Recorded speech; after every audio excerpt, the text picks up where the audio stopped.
there comes a time in one's life when they have to leave the safety of the harbor and venture out into the open ocean.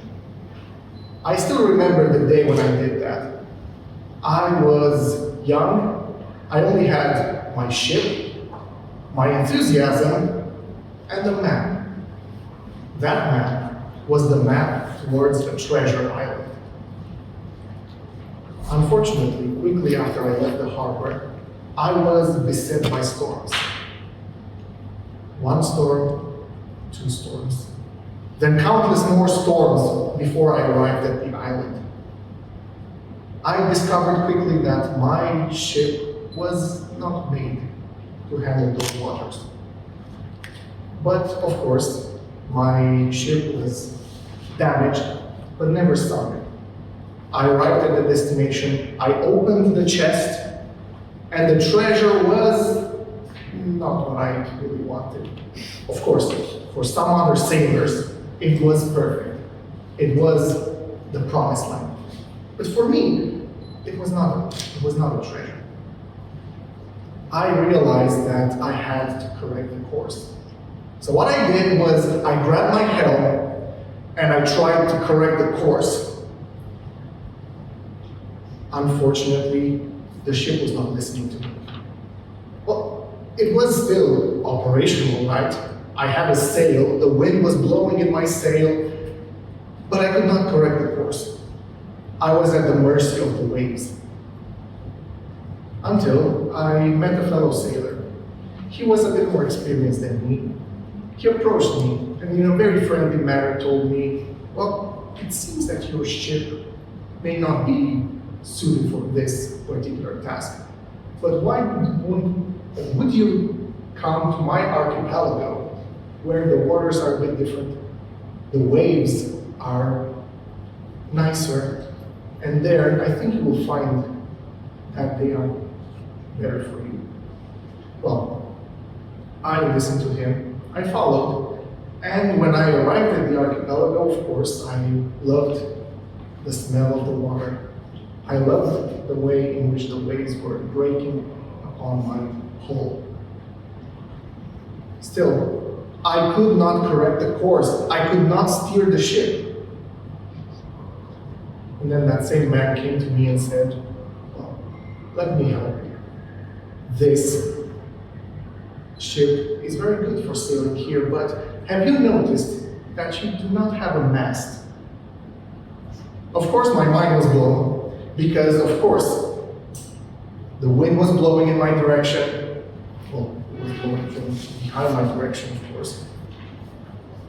My ship was good for sailing there, but there was nothing connecting them. That one piece, that tall mast standing, linking the sail to the ship, it did not exist. Perhaps I had lost it in the storm. That was the moment when that friend became a mentor as well.